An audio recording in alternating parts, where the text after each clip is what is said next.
Christmas brought so much joy. Couldn't wait for the presents and laughter. I couldn't sleep late at night, looking for Santa with lights. Those are the memories I still remember. Then I became a man, lost sight of who I am. But right in front of me was the answer. 'Cause on Christmas I feel joy, and I turn back to a boy. The answer is to stay young forever. This is not a Christmas, this is not a Christmas song. This is not a Christmas, this is not a Christmas song. This is not a Christmas, this is not a Christmas song. This is not a Christmas, this is not a Christmas song.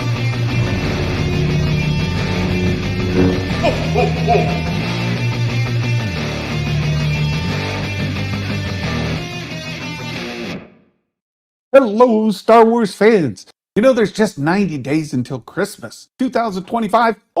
90 days. We're down to 3 months. You know, yesterday was September 25th. The 25th of every month kind of marks another month closer to Christmas. So yesterday was that 3-month mark. Today is just 90 days. Get your toy requests in. Make sure you're being on the nice list. Don't do this. This is not the way to do it. Wrong. There we go. Skywalker's Academy. That's fine. No, this way. This guy right here. This guy. There we go. Not on the nice list. This is not how you stay on the nice list, Kieran. You poking the bear just for the fun. You've been gone for 2 weeks on vacation. Fantastic holiday with your friends, your family, your relatives. Went to a fantastic location. Some of the photos that I saw on you on your holiday overseas looked amazing. So you can come back and you got to work out all of that energy. Good to see you, Fitz. Thanks so much. Skywalker's Academy. There he is. Make sure that you are doing the things. Subscribe if you're new. Like we set the discussion here to subscribers only. That keeps the bots out and allows you to interact with me. Helps the channel a ton. There's 2 things you could do that just help us with the YouTubes. One of them is subscribe. It's easy. It's free. Costs you nothing. The second thing that's amazing, and all of you who are here are killing it. You get in the chat and you interact with the show. YouTube says, "Oh, we got something going on over here. Go check this guy out." So thank you for doing that. And then, of course, you can share it out to other people. Let them know what we're doing here. And if you'd like, you can become one of our members, one of our patrons. I have a Patreon that is the absolute best way financially you can support the channel. If you want to help with what we're doing here, I have a Discord. I pay for Nitro there, and this platform here costs me $150 a year. I put the money into that. I put most of the money I get from here into the channel. In fact, I've been running a deficit the last few years. I spend more money on the channel than I make. So if you want to help the channel out a lot, you go to Discord and you go to Patreon and you become a patron there. That's a fantastic thing to do. Or become a member right here. And when you do that, you get to join me on a weekly call. We have every Wednesday where all of you can join the members, our patrons, and we hang out on Zoom and we just chat. We talk about things. Sometimes it's Star Wars things. Sometimes it's not Star Wars things. We get to know one another, build a community. And I really, really appreciate it. Plus, there's over 100 videos on Patreon that's not available anywhere else. So I try to do more. There's a lot more I want to do on Patreon, but work has been keeping me from doing that. So let me just go through the rundown today. I did put, we got some more hellos to do first. So Fitz is back from holiday. We've got I saw a couple other very, very close friends join here. There's Brett Phillips. Hello. Oh, good to see you. KG. Ho, ho, Cheerios. Oh, good to see you. Nerd Mafia. I'm new. Who's this old guy? You're not new. Right? In fact, I've met Nerd Mafia face to face in person. We went to lunch together, had a wonderful time visiting with him. My wife and I was just a tremendous treat to get to spend some time with you guys. And we like doing that. Yadi, I've met her. Vanessa, I've met her in person. We went to Indianapolis, and I got to meet our other friends there. Yadi came up and spent time with. Oh, my brain. I'm sorry. I should know. I should know this better. I've got to. We've got a couple. But 1 second. I've got to get this in my brain because I have a close friend. She sends me videos all the time. She sends me stuff all the time. Very, very close friend. And right now, my brain is just not bringing up her. I can picture her face. I absolutely know. I met her mom, met her daughter. And my brain right now is just saying, no, I'm not telling you what that is. Shoot. Let me check my phone. let me check my phone. Dawn, that's it. Thanks, Fitz. Fitz knows. Dawn Basham. Dawn Basham. I got to meet Dawn Basham in person, and I got to hang out with you guys. So that's fantastic. Yeah, Gray's a really good friend. I haven't got to meet Gray in person, but that's it. Yes, I'm out here hunting for Legos. Oh, very good. Yes, there you go. All right. Yeah, Santa brain poop. I know it happened when you get my age. I'm telling you, it's embarrassing. It's terrible. So we have a lot to talk about today. The Visions Season 3 trailer came out, and we have a release date, October 29th, for Visions Season 3. Super excited about that. Yeah, I haven't met Meg in person. I've talked to Meg privately. We've had individual phone calls. Same with Bespin Bulletin. I haven't met him in person, or Jason Ward. Really good friends, but haven't met any of those folks in person. Yeah, it's a killer. It's a killer, KG. Funny story, just side story. My wife and I now are coming up on our 39th wedding anniversary at the end of October. And yes, and we, for the first 10, 15 years we were married, there was an annual family get together in the summer, family reunion, right? You still can't remember Kathy. Yeah, it's killer. But we would meet every summer for a family reunion, and every year there would be people that I had seen for a decade. I'd seen them every year for 10 years. I'd be like, who's that? I can't remember their name. We played softball last year and he was the pitcher, and I don't remember the dude's name. I mean, it happens. So it's terrible. So we have the Vision Season 3 trailer.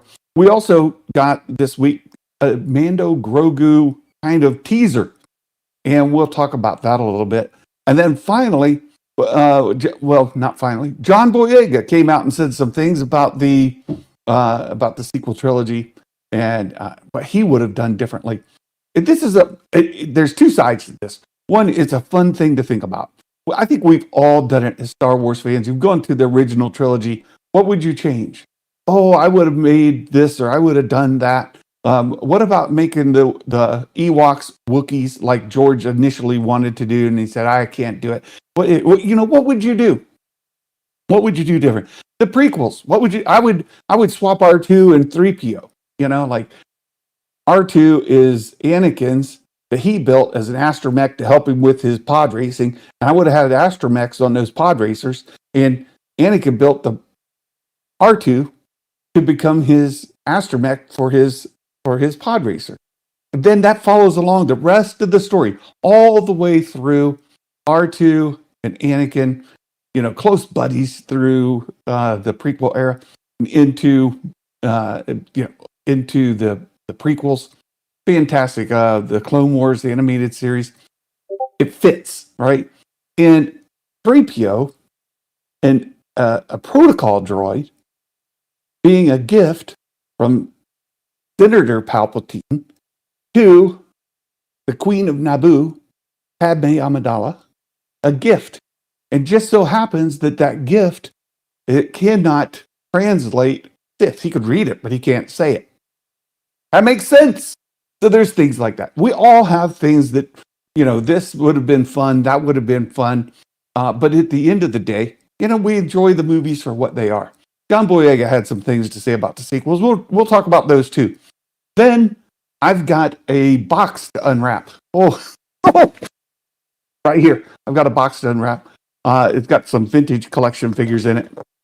And then also, when we're talking about that Mando-Grogu trailer, got a little special. I got my vintage collection, my Haslab Razor Crest right here to show you guys something that I don't know you necessarily see. If you've watched the show, you wouldn't necessarily be aware of, but it's a feature on this Haslab. And I think that they could put it into the movie or after the movie. So we'll talk about that too. Real Ben, hello! What an exhausting Star Wars week. Yes, we get new stuff. We all get mad. Of course we get mad. That's what we do. We're passionate about Star Wars. We don't get new stuff. We get mad at the drought. Nobody wins. I'm exhausted like Yoda. I know. There's a funny meme out there that Yoda, he just dies because he's tired of listening to Luke whine all the time. I can't take it. Yes, people can be exhausting. So there we go. So what do you want to see first? The Mando-Grogu trailer now has 50%. Visions 3 trailer, 42%. And Boyega at 8%. So I'm going to end the poll. And we're going to get right into this. Yachty, hey, there she is. I mentioned Yachty earlier. Yes, hello. It's been a while. Getting ready to leave soon. See if I can meet Omega today. Oh, the Razor Crest is back. Thank you for joining, Yachty. It's good to see you. Yeah, I appreciate John Boyega being honest and agree with a lot of what he said. Yeah, we'll talk about that in a minute. Let's get into this trailer, right? Let's get into this trailer. And I've got the Star Wars YouTube page up here so we can go through this. Yeah. You guys pay Santa enough, you might finally give some good advice about how to handle getting kicked off your basketball team. Nerd Mafia's been around here long enough to remember that. So let's get into this. I'm going to go ahead and open this trailer. Hold on, let me pause it for just a second. Get it so that it looks really good for you guys. In fact, I think I can make it even better. Let's see if I can do this. Oh, look at that. I think you'll be able to hear it too. We're going to play through this a couple times, and then I want to show you something about the Razor Crest here. All right. You guys should be able to hear it too. Yeah. So, you know what? You guys have watched it. I'm going to pause it. This is hilarious to me. And I haven't seen anybody mention this. Grogu's got the telescope there. I think he's looking through the wrong end. I think this is the eyeball end, and this is the lens end. It looks to me like he's got that thing up backwards. That's hilarious. And it's what kids do. It's what kids do. They look at these things, backwards. It's the wrong end. Yeah, I think it's backwards. It's hilarious. It's what kids do when they get their telescopes. He's looking through there backwards, and they're on this beach. There's been speculation. Is this a Delphi beach? Is this somewhere else? Hard to say. I don't know why Mando would be hiding, kind of scoping out things on the a Delphi beach, because that's a regular place. I think it's somewhere else, right? I think it's somewhere else. Yeah, and then that Din gets the Razor Crest from Zeb. No, he doesn't. I know the answer. I have the answer. I know. Jedi Geek, hello there. It's a loner ship. No, I know how he gets the Razor Crest. He doesn't get it from Zeb, but we could talk about that in a minute. So, yeah, he's looking through a monocular. It's a telescope, right? Single. He's looking in the wrong end. It's fantastic. And then this is binocs, right? This is binoculars. We've seen these before. You've got the little rangefinder thing at the top, and he's looking through there. This is not the same, right? No, just no. Wrong again. Wrong again.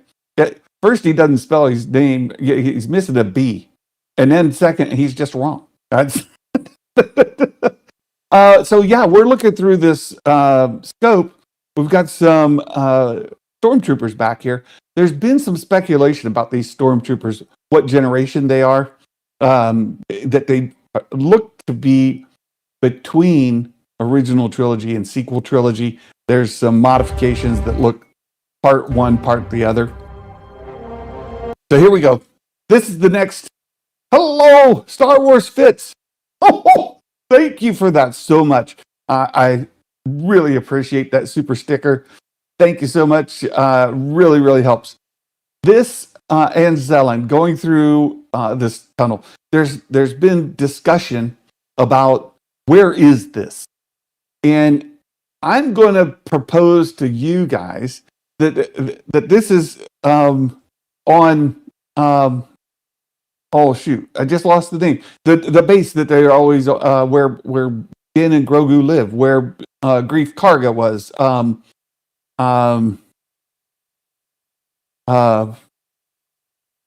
Oh, foo! You guys remember before me. I'm just going to give up. I think that's where this is. I think they're on Navarro. Thank you, Fitz. Yes, Navarro. I think this is on Navarro. And part of the story that I'm aware of is there's an attack on Navarro at one point of the movie. In that attack, their homestead is destroyed. So where Din and Grogu live, it gets destroyed. And I believe this is the string after, of that attack. You see the Enzelans with Grogu going through this tunnel. I think they're making their way away from or into a good position to battle against this attack, right? Yes, Din and Grogu get separated, but I believe it's on Navarro. Here we see, here's, how is it that Mike says this? A guy who loves Star Wars, he always says her name funny. He does it on purpose. But here you can see Din coming up. Grogu is actually Din Grogu. He is Din Grogu. Din Djarin and Din Grogu. Djarin and, yeah. Sigourney, yeah. Mike's hilarious. But anyway, you see Din coming to meet Sigourney. And in this, she is acting very much, it seems to be anyway, acting in the client. You remember the client? That's where Din went to get his jobs, and the client gave him the initial ship that he went out on that ended up finding Grogu. She seems to be in that kind of role. She's like, "Hey, want to hire you for a job? Have a seat," kind of thing, right? So you say Din, he feels disrespected. So Sigourney seems to be inviting him to come have a seat. We want to have a job for you here, right? Would it be cool to see this at Trilogy and Grogu grow over time and can talk? Yes. And I think Grogu will talk in this. You'll hear him say some words. But Grogu's here. They're getting ready to sit down. Grogu's like, "Hey, I'd like a little snack while you guys are talking." And I think this is Din getting a job. And I think this is a Delphi base. I think this is where we saw him go before when he met with that's where we saw Zeb at the bar and all of that. So I think that's Sigourney talking about parasitic aliens would be a cool moment. Yeah. Don't hold your breath on that. I think this is a Delphi base. They're having a meeting here. He comes there to talk to her and get a job. Grogu wants a little snacky snack, right? And she says, no snack for you. No snack for you. Right? So I think that's going there. This won't be the last time we see her character. She has a pretty cool backstory. I think that it's very possible we might see her in future roles. Her role in this movie is not very big, but I think after you'll see more. There's a potential anyway to see her character a lot more. So there's Sigourney. She says, "No snacks for you, Grogu." It's like, that's. There's been a lot of talk about this place, right? It's the same place that we saw in Obi-Wan Kenobi, and there's the talk about the Airbus that's on there, talking about it being the Halcyon cruiser. Meg did a video about it. It bothers her a lot. Bothers me none, because it's supposed to be an in-universe cruiser transport. And if it's a transport taking people from place A to place B, why wouldn't it be in some sort of ad somewhere? Who cares? If you couldn't afford to go to the Galactic Star Cruiser, thing at Disney World, it doesn't make me mad that I couldn't afford it. I don't get all, in a twist about it. I have no skin in that game. I love Star Wars. Wish I could have gone out of my price range. No harm, no foul, right? I don't understand why people get so upset about it, but there you have it.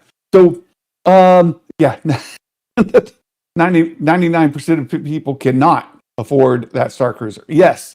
Mumbo Jimbo, hello. And there's Nick. Hello there. Good to see you. Thanks for joining the stream. And this very much looks like the rebuilt bar on Navarro. I've got it back here. Let me go back here, see if you guys can see. I rearranged the shelf. But right down there is the Navarro bar, where they hold up and it gets destroyed. This looks to be here, this same bar. It's just been redone. It looks clean. You got the same shaped window. And this looks like a different facility than we saw back. Hold on one second. Back here, right? See the lighting? It's very bright. We got windows coming in from the side.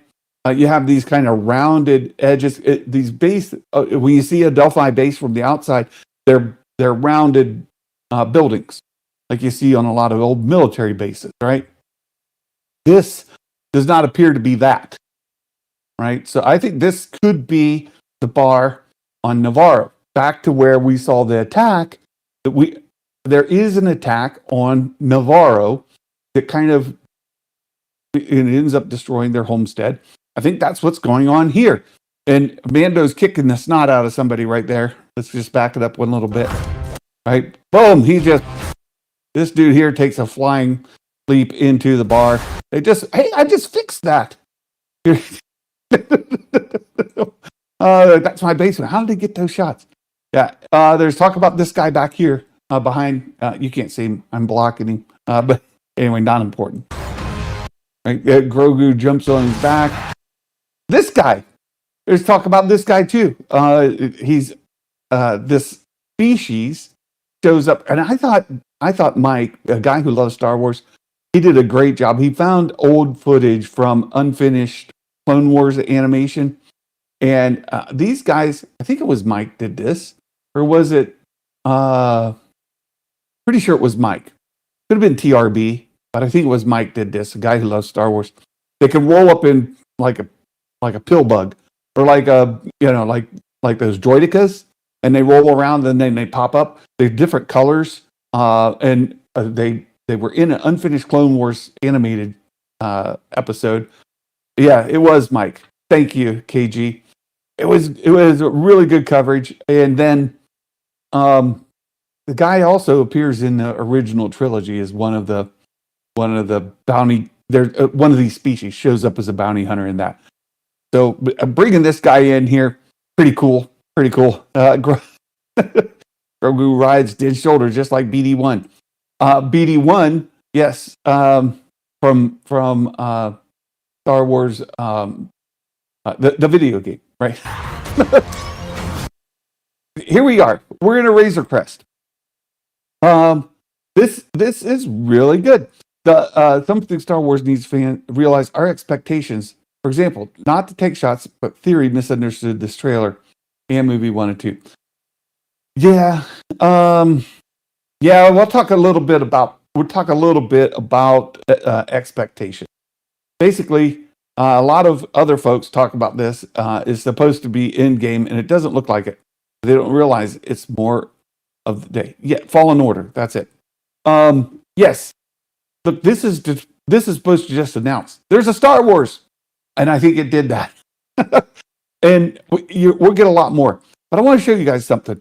Oh, this Razor Crest, clearly not the old Razor Crest. It's a newer Razor Crest, and if new to him anyway, because I don't think they make these anymore. And one of the reasons that Din Djarin, right, likes this ship specifically is it doesn't have the transponders on it and stuff that newer ships have, so he can kind of make his way through the galaxy without being so tracked, right? Well, I want to show you guys something. I got this ready to go here, and I brought my Razor Crest out because I want to show you something here. And there's more coming, but I want to show you this. Right? So, here's the Haslab, Razor Crest. I'm going to set it down here, and I'm going to show you guys something because you guys know if you've been watching The Mandalorian. There we go. That he ends up with this N1 starship. And look here, what I've got. We're doing a little physical demo, right? So he ends up with this hyped up N1 starship, right? These are the ships from the prequel trilogy. And I'm like, okay, the Razor Crest was bloated up, and he got one of these. And you remember when he got this, he got it from Pelimoto on Tatooine. And he said, hey, I thought that you had me another Razor Crest. And she says, no, I don't have one of those, but I got this. Hey there, Mike Porter. Good to see you. The N1 toy is awesome. It is fantastic. I want to show you guys. I've got this ready. I want to do this. Look here. The top-down view of the Razor Crest. Because when you put this thing together, there's a feature that a lot of people don't know about. And if you take this piece off here, right, this comes off, and then inside is an escape shuttle. This is an escape shuttle, and it opens up where you can put Mando right in it. Let me see if I can get it to open here. Open sesame. Oh, here it is. Here's the latch. Okay. Let me open this latch. Here, there you go. All right. So it opens up. It's got space in it to put your pilot, right? So your pilot can go in here. This is the escape pod. This escape pod would have then a port to get into the ship, right? So you're in the ship, and the ship is going down, and you need to get to the escape pod. You would go through the port, right, into the escape pod right there. This would be the port that would open. You would climb in, and then this jettisons off, and away you go. What if, hear me out, what if he keeps the N1, you put an enhancement to this guy, you put a little port down there, and then you dock it right there. See how that fits? This fits right there on top of the Razor Crest. It fits right between the engines here.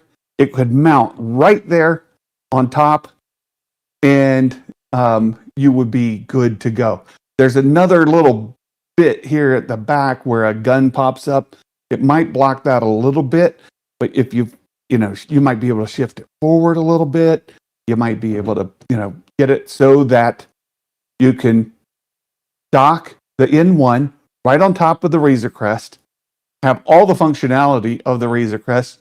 And then if you wanted to get into the N1 and fly off, you could go through the docking port to get in. All right. How about that? There's a demo for you. Right. So I've got the N1 right there. Wanted to show you guys that and how it would potentially work. So I think when we see this Razor Crest and people are wondering, well, what happened to his N1? Did he destroy it? Did it get bloated up? Did he trade it in? What's the deal? Let me get this guy out of the way. Hold on. Oh, he's a big boy. All right, here you go. Right.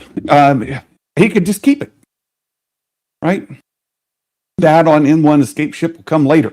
Yeah, I think so. I wanted to show you that it's possible. It's already there. It's set up. Right. It could easily put them right there. Would be awesome. But they showed the overhead in the trailer. Maybe he was already out flying. Yeah, I'm not saying that it's equipped that way now. I'm saying that once he owns it, he could go back and have it modified so that the N1 would dock with it, right? No, Peanut is upstairs. I left her upstairs. So let's get back to the trailer. I really wanted to show you how that would work. This is a new to him Razor Crest. And he gets this Razor Crest from Sigourney. Sigourney is the one, that's how she pays him to go on the trip, to do the thing, right? Sigourney pays him with the Razor Crest. She happens to have one in the back lot. It's been seized. She has it, and she then says, "Hey, I'll make you a deal. You do this for us, I'll give you this thing." That's how he gets it. Okay, so I'm telling you, that's how it happens. I'm not. This isn't speculation from Santa. This isn't my theory. I'm telling you flat out. That's how it happens, right? This is a teaser. Everyone just needs to realize it's pretty much introducing the cast. Yes, that's about it. Yeah. So Pelimoto might be able to do the modification, but he gets the ship from Sigourney. So let's get back here. There's the ship. This one is definitely different. You see, it's got the yellow markings on the front and down the wings. This one does not have, right? This one, no yellow on the wings, right? No yellow on the front. This is a different Razor Crest. All right. So new Razor Crest, new to Din. The reason a lot of people think that, well, he got this from Zeb is in the other trailer. You see Zeb flying the Razor Crest and Din and Grogu are behind. Like maybe they're going on a test flight. Maybe they are. But it's not Zeb's. Zeb's taking him maybe on the test flight, but it doesn't belong to Zeb. So Zeb doesn't give it to him. Right? Glad I bought 3. I bought 3 as well. I sold 1 for cost to X-Wing, sending out to Las Vegas where X-Wing lives, and then bought the second one, the third one. Right, this one I kept. The first one's for me. The second one I sold to X-Wing. The third one I sold just last night. So it went out in the mail today. No more Razor Crests for Santa. Mine's out. There you go. It looks better, right? I think your theory that N1 inside the Razor Crest is the best option for Din and Grogu. Hopefully that's how it works out. I hope so too, Jim. I hope so too. Yeah. It's the new 2025 model. Hopefully we'll get the deluxe package. Yeah, maybe it's got cruise control. There you go. He's being chased. Grogu in water. This, I think, too, possibly, probably on Navarro. Not exactly sure. And a fourth to explode. Yes. Oh, hilarious. So I think this could very well be on Navarro, right? Yeah, there he goes. He's a swimming. Zeb. I wonder if Zeb goes on the mission Weaver gives them. Zeb is involved in some aspect. I can't tell you too much of the details on that, but this is Zeb. I'm going to slow this down a lot because I want to talk about something here as this goes. And I saw, people have covered this. This won't be original to Santa, but this is Zeb. You don't know Zeb. He's in Star Wars Rebels. He's part of the Ghost crew with Ezra Bridger, right? And Ezra is in Ahsoka with Ahsoka Tano. Ahsoka is very well known. And of course, the pilot, Hera Syndulla. Hera, you hear her name called out in Rogue One, and you see the ghost a couple places. We haven't really seen the ghost in live action, like in full. You do see it in Return, the Rise of Skywalker is part of that armada that comes in, but it hasn't been featured yet. We also saw it in Ahsoka season 1, briefly sitting in the background. Zeb is part of that crew. Important character if you don't know who he is. And the other fun part about this is this character design. Zeb's character design comes from the original character design for Chewbacca. If you go back to George Lucas's, like the very first Ralph McQuarrie drawings, where he's like Luke Starkiller and Han Solo and all of that, right? He's drawing out those characters in the original 3PO, the original, all of these characters. The original Chewbacca is what they use for Zeb. Zeb's character, his species, comes from that model. If you look at that drawing and you look at Zeb, that's the inspiration for these creatures. And there you get a shot of him, and he's destroying this stormtrooper. And here's where we start to think about. I'm in the way. Hold on a second. I'm in the way. You can't see him. Here we go, right above my noggin. The stormtrooper helmet design. And this has been broken down by people down to the very minutia. Appears to be almost identical to the sequel trilogy stormtroopers. Not exact, but very close. So there's a connection there. You can see Zeb knocking that dude in the noggin. So we'll let this play out again just real quick. Here you get Grogu and the Anzellans. These, again, I think this is on Navarro, after the attack on Navarro, and they're getting Grogu out of there. Get him out of here. There's an attack. We got to get him to a safer place. Yeah. Get him out. And I think that's what's going on. This will be a fantastic playset with the three Anzellans and Grogu. Oh, look who's here. I was just talking about you, Mike. Thanks for joining the stream. Mike did a great breakdown of this as well. But with Zeb being at a Delphi base, here we got an update to where Callus is. We don't know where Callus is. Again, a character from Rebels. We don't know where he is yet.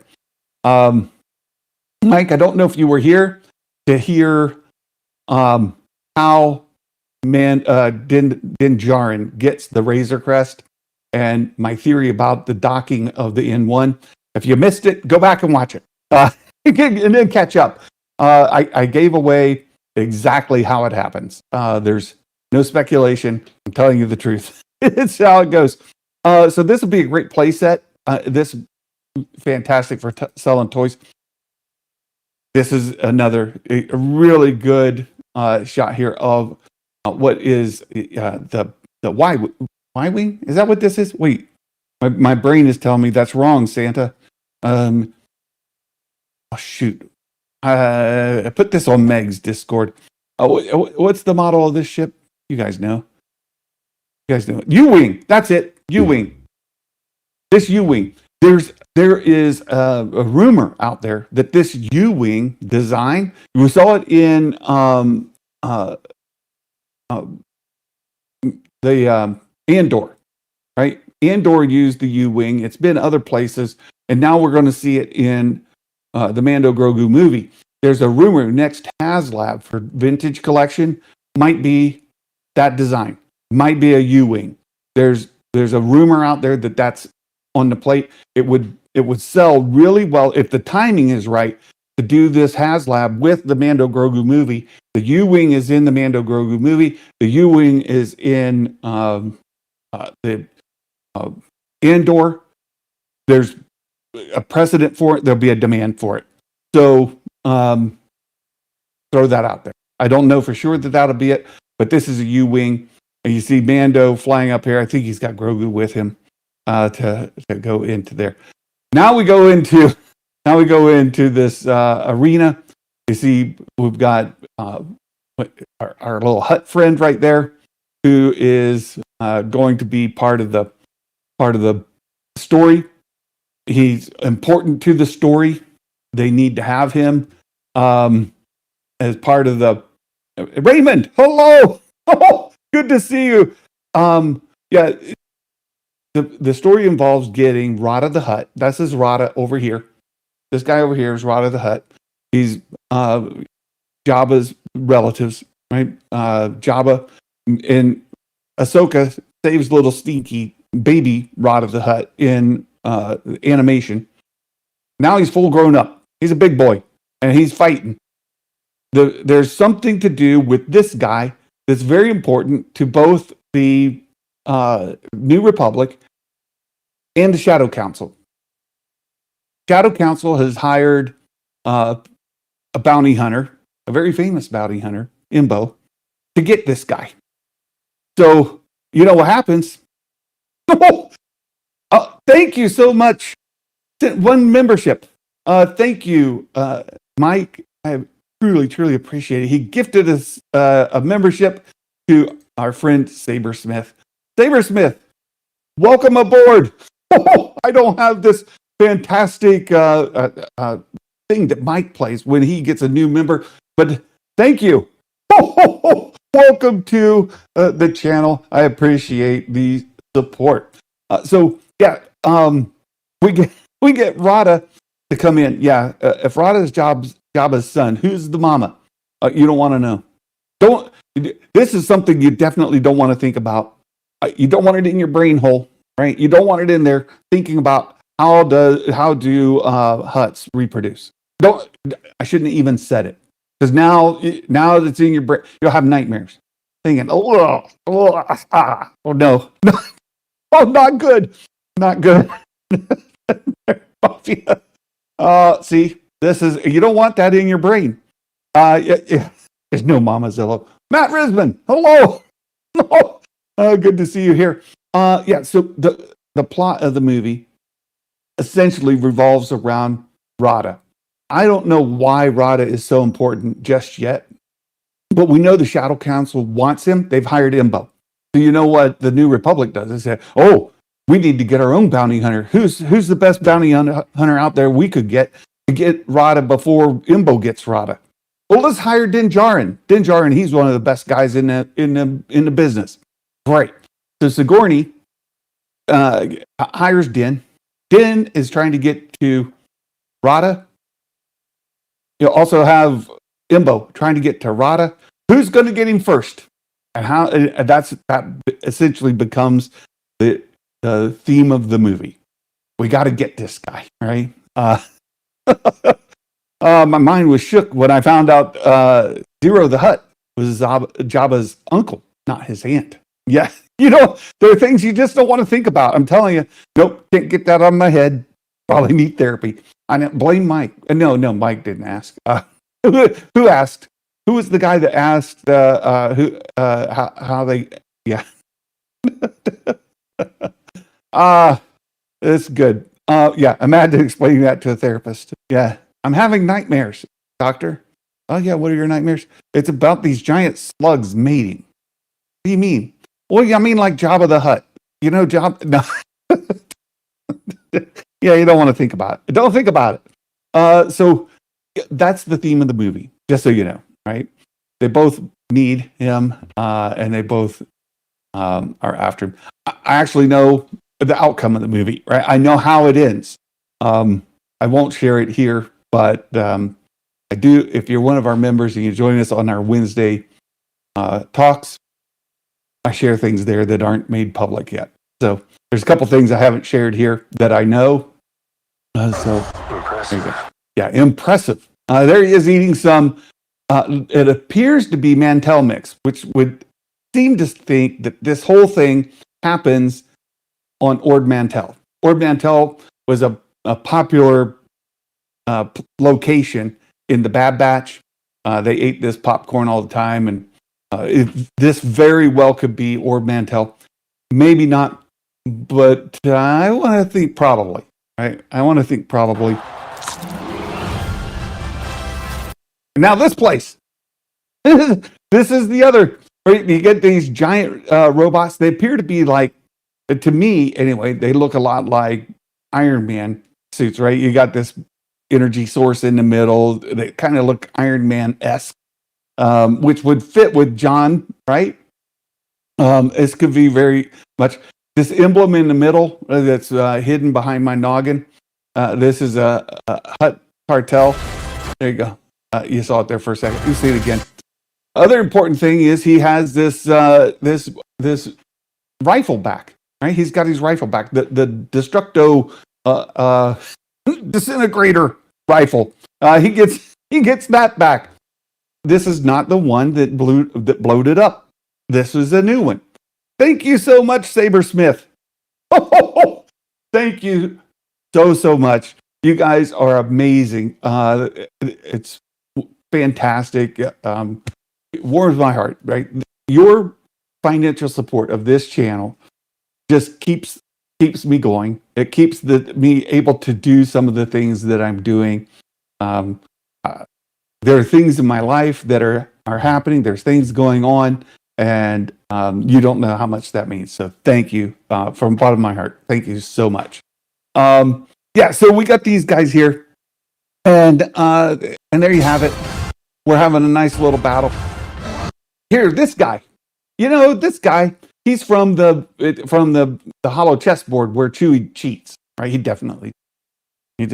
cheating. Right? From the sequel. Right? That's one of it's a hilarious line when the three, right, John Boyega, you got Finn and Poe playing the hollow chessboard with Chewie, and he wins every single time. And they're like, yeah, this is impossible. You can't win. You can't win every time. You've got to be cheating. And Chewbacca, kind of growls at him, and they're like, oh, no, just kidding. No, you're not cheating. Obviously, you're just better. You're better at it. And then he leaves, and they said, no, he's cheating. He's totally cheating. And they turn the board off. But this guy here, he's one of those characters on there, and also known to be hanging around Mantell, Ord Mantell. These species, these creatures, these characters are native, or at least exist on Ord Mantell. So there's a couple of reasons that they, yeah. Do you like your arms? Yeah, you might not want to say that kind of thing. Raymond. Thank you for supporting the channel. Thank you for becoming a member. It means the world to me. Thanks. Thank you. This is great. So very likely that this arena that's happening is on Ord Mantell. Maybe not, but probably. But here you see Din riding like a Rancor. No. Nerd Mafia has been here for 39 months. One of our OGs. Good to see you. Thanks for your support as well. Amazing. You guys are fantastic. I love you. So here you see Din riding this critter, choking him, giving him the choke out, and this cracks me up. He's like, "Well, pow!" He smacks Mando right on the back. Mando hangs on there. Here we got him ejecting through the top of one of the walkers. Right? The other trailer shows him making his way through this walker, just causing all kinds of havoc. So he gets through the walker and then out the top. And here you see that blowing up. I think there was a really good point about this walker's bloated up. And then you'll look in the next shot. Right? This walker's falling down. this is not the walker that blowed it up, right? It's still got its wall on its side wall. It's not on fire, and it's falling down. It's the trail walker. There seems to be three of them. So you got the lead walker, the one that's in the back. This is the one that's in the back, and it's fallen down. And at this point, I think there's still two others. And this is building to the climax of it. Woo! Yeah, see, you got three walkers here. I think the one that, so he takes this one out, boom, over the cliff. And then you get these two that are still alive. One of these gets bloated up, right? It gets completely bloated up. Yeah, look, Mike cracks me up. The way he pronounces things purposely wrong. So I'm just taking my cue from a fantastic YouTuber, a guy who does fantastic videos. I love hanging out and hearing him talk. But yeah. So this guy here falls over the edge. One of those other two is the ones that he blows up. And then this logo, I love the logo. I love yeah, purposely. Yeah. No, what's the one that Mike says all the time? Mike, there's another. Sigourney Weaver is the one that you say intentionally wrong. It's funny. But there's another one that you say all the time.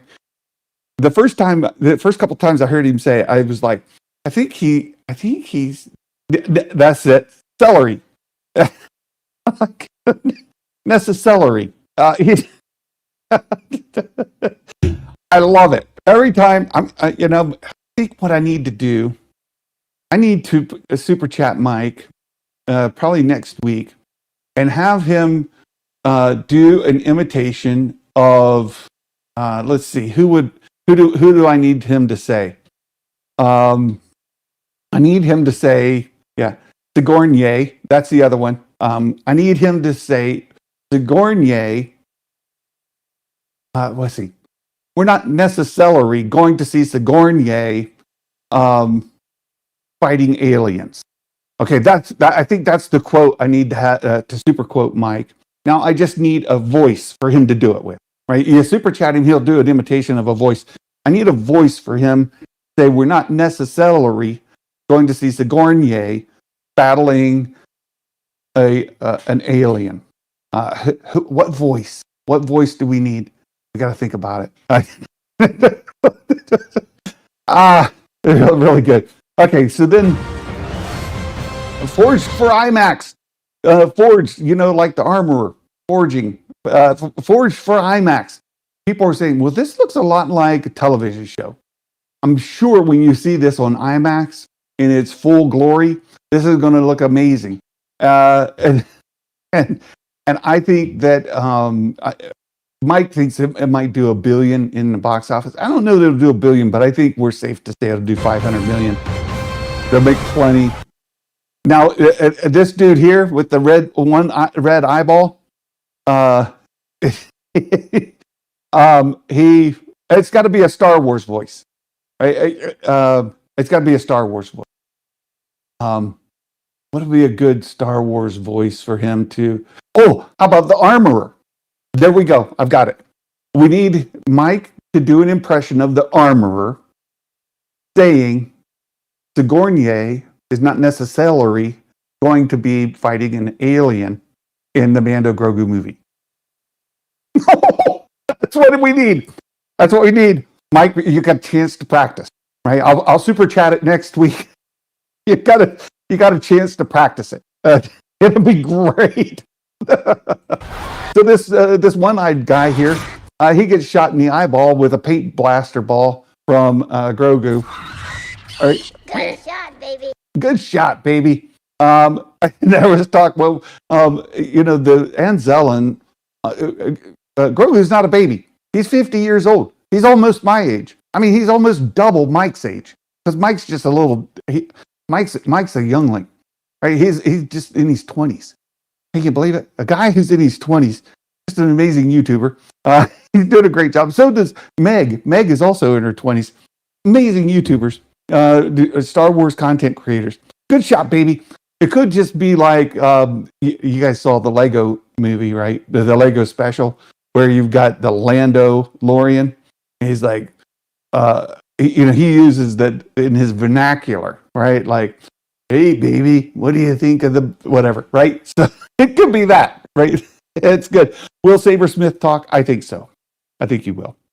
We'll hear him say something in there. I always thought it would be funny if it did it like the old, was it Ants, or it was the movie that's got the little ladybug, and the ladybug is a dude, and the ladybug talks with a real deep voice, right?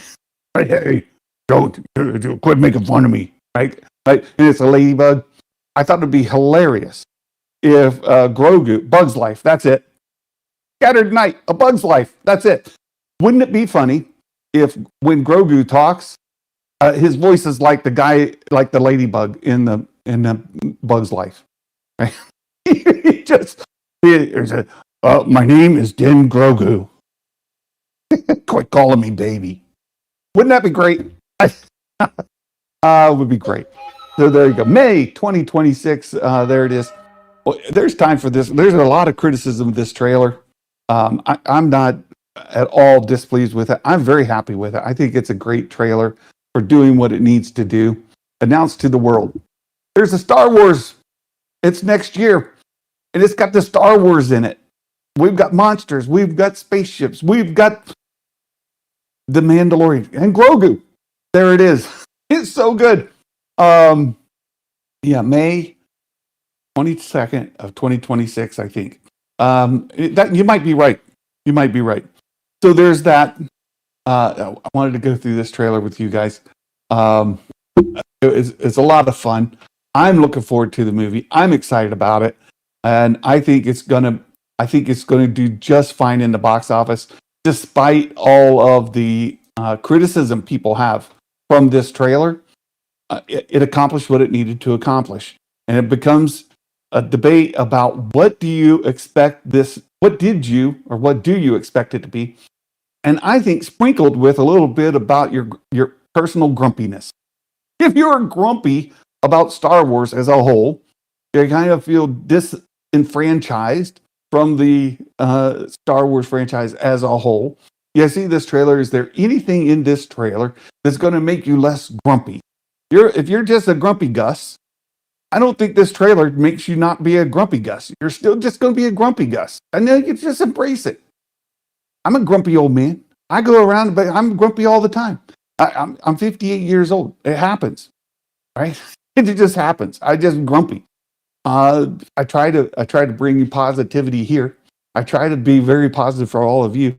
But look, there's sometimes you're grumpy. If you're grumpy and you watch this, just embrace your grumpiness. Let people know. You know, I think it's a great trailer. Nothing to complain about. I agree. I think it's fine for what it intended to do. I think it did very, very well.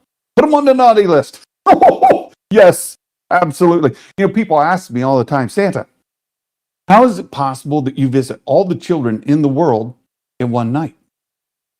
I said, well, you think that I visit all of them. Let me tell you, not everybody's on the nice list. And there's another criteria for Santa to come visit. That you have to believe. You have to believe. And you have to be on the nice list. If you believe and you're on the nice list, Santa will visit.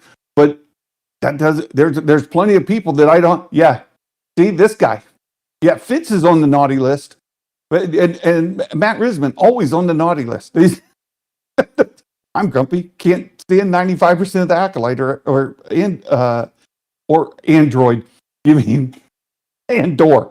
I've got an Android. I got nothing. Are you an Apple guy? No, Android. Andor. But objectively, there's nothing wrong with the trailer. I think it was a good, solid teaser. Yeah, I think so. All right.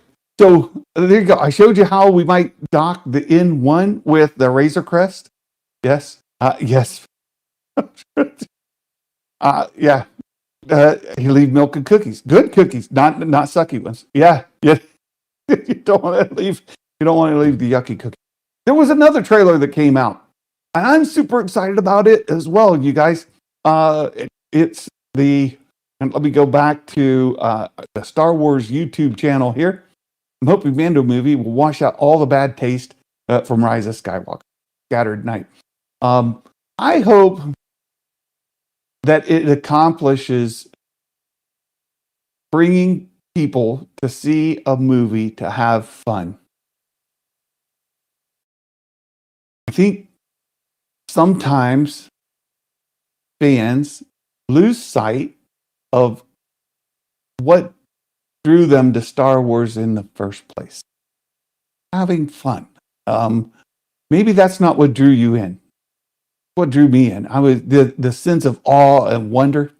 Super excited about it. And for me, the prequels kind of put a nasty taste in my mouth. And so I totally understand people saying that they got a bad taste in their mouth from the sequels or from Rise of Skywalker or The Last Jedi. I understand 1,000%. I'm you. Except I loved the sequel. I love them. To me, it rinsed out the nasty taste that was in my mouth. It gave me a sense of satisfaction that Star Wars is back. My imagination was piqued. And I've been happy with Star Wars for the most part ever since. There's been parts I don't like, but for the most part, I'm very, very happy. Do you think Grogu should have stayed with Luke longer? Oh, Jedi Geek, thank you for the question. That's a great question. There was an interview done. Most people aren't really aware of it. They picked up on one thing in the interview, and that became a story that made its way throughout the fandom, and it's now in the internet, and it lives and breathes its own, where Kathleen Kennedy said, well, we don't have any source material. Oh, the internet went on fire. Because they're like, what are you talking about? You don't have source material. There's tons of fantastic source. We've got all of this stuff. You're crazy. You don't know Star Wars. Get on out of here. Right? And that became a thing. So it's taken out of context. There's a lot more to that story than what she said. Because it's not the movies are not novel adaptations of stories. George's movies were built before any novelizations of those movies. He didn't take a book and adapt it to the screen.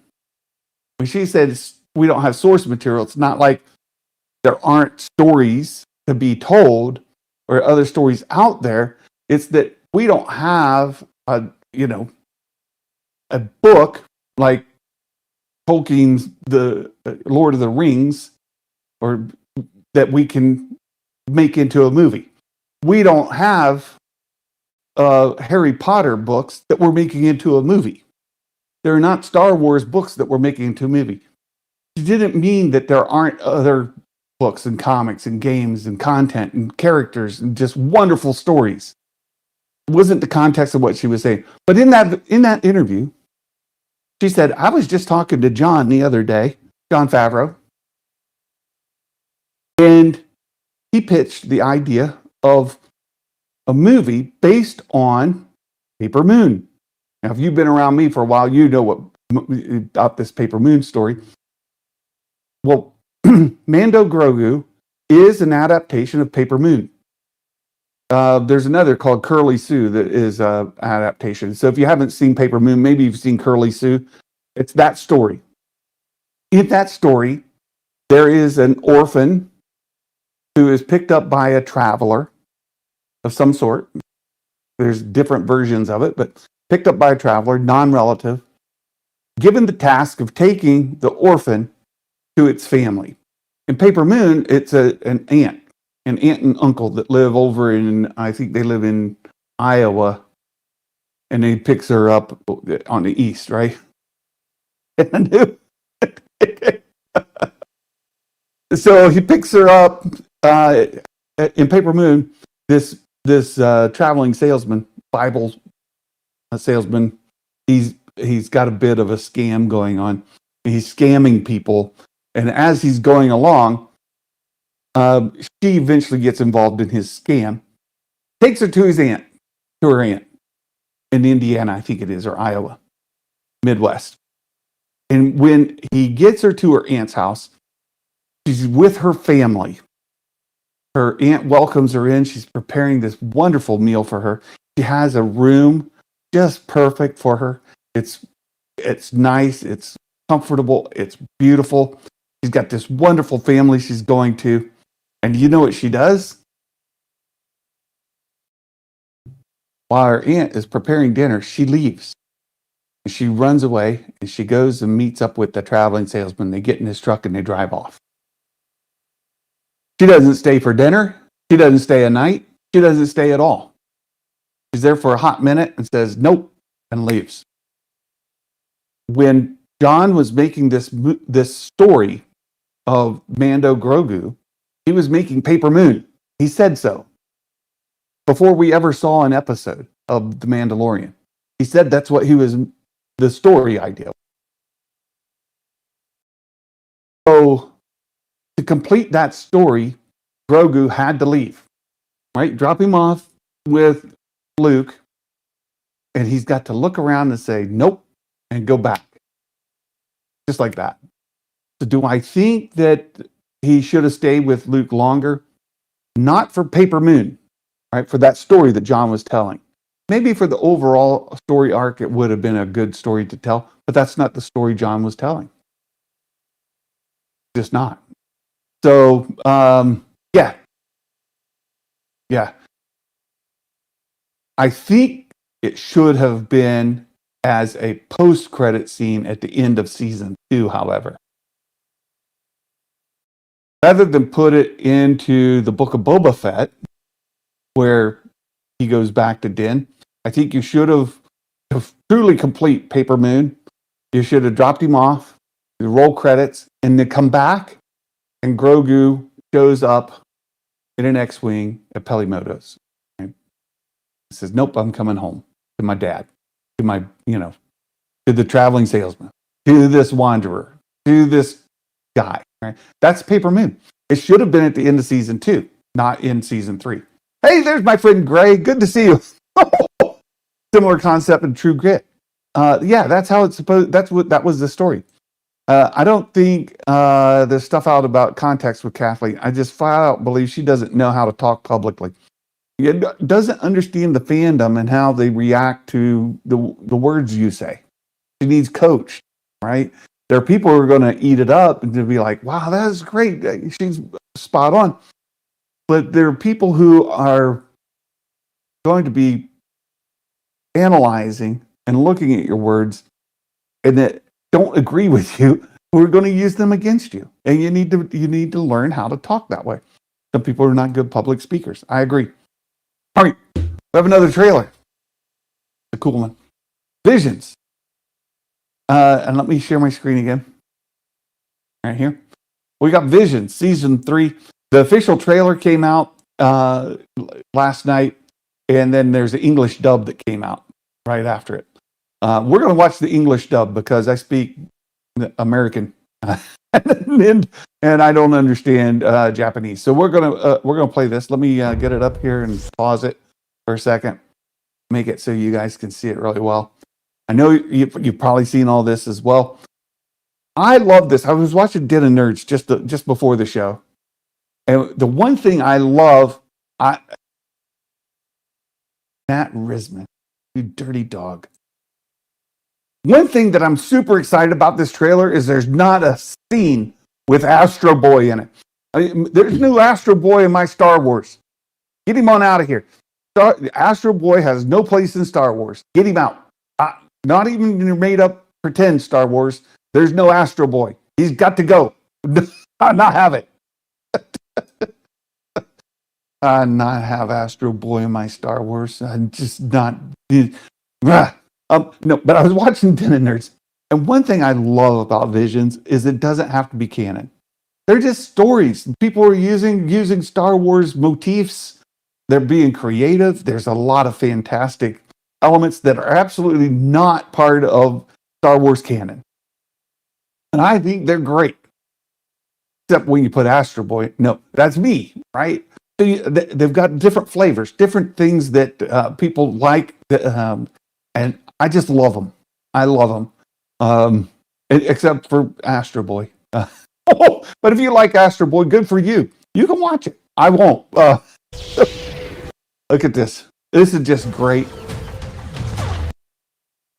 This is again Japanese animation styles where the characters are all like black and white, grayscale, and you have these fantastic colors, part of the universe. Really good. Prequel child, always sided with Filoni projects because he equally loved the prequels. My entire idea of her has changed since seeing projects she supported like Andor. Continue to pound the table. Canon doesn't matter. Canon matters for the company. The consumers, it doesn't. If it's good Star Wars, it's good Star Wars. Hey, I love that, Ben. I wished I enjoyed Visions, but alas, I do not. Maybe, yeah, there's gotta be, yeah. Okay, I get it. I understand that too. Paige says, I also have a hard time getting into Visions.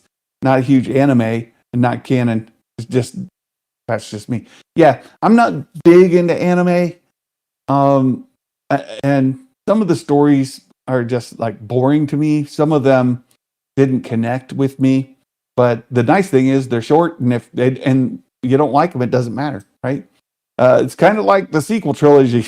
No, get on out of here, Matt. No, the sequel trilogy is absolutely canon. Will Morgan, hello, my friend. Meta Egg, good to see you. I actually wish for Visions. It's all one set story, maybe a set story in each season. There is the spin-off of the Ninth Jedi that's coming that came out of Vision, so maybe they'll do more of that. Yeah. So there you go. Let's let this play a little bit more. There you go. You got the like typical samurai kind of look going on there. Look at the color. This is different style. We've now switched to a different studio. The head seems so bright with possibility. Look at this vehicle. Look at this ship. What a great Star Wars design. It's not a canon ship, all right? This isn't a U-wing or anything. But wow, it looks amazing. I think this is a great design. Something, again, like you see something good that's not canon. George Lucas did this, right? See something good that's not canon, you take it, you make it canon. That ship looks great. Here's a different style. Again, somebody. We've switched again. Different studio, doing the pew-pews across the bridge there. Yes, that ship looks like it really fits into Star Wars. Yes. Hope they do the same for the Ronin instead of just books. Yeah, that'd be great, Steph, Nico. Good. Thanks for joining the channel. Join forces. Here, we've seen this lady before. She was in a different season with this, it's like a, reminds me of an umbrella without the umbrella part, where it's got the different things that stick up, fold it in and out. That's what this reminds me of with all the kyber crystals on it. Pew pew, right? That's fantastic. Here's all the different studios involved. These X-Wings, I think they look great. This is a great animation style. And let me ask, is there any of these animation styles that you would like to see in a post Return of the Jedi? Something that features Luke, Leia, Han, Chewie, following Return of the Jedi, leading up to the Mandoverse. Something that bridges that time span. There's a 15-year time span there. I think a lot of us would love to see an animated series set in that time span. Is there one of these studios, one of these styles that really connects with you? Some of these look great. Like, would this be a good style for, it's a little too Japanese, right? But it's really good. Some things you can believe in. There you go. There we go. We'll do this teddy bear style. There. How about that? No, I don't think that's good. But it looks like a good story, right? It says there's some things you can believe in. Did you see Chewie there? Like I don't know if it's Chewie, but definitely a Wookiee and an Ewok. The combination everybody wanted to see. Ewoks and there you go, you get that. I like this style. We got a speeder bike and an astromech there. Even if you can't see them. Yeah. This one looks great. Look at that. Wouldn't this be a great animation style for post Return of the Jedi?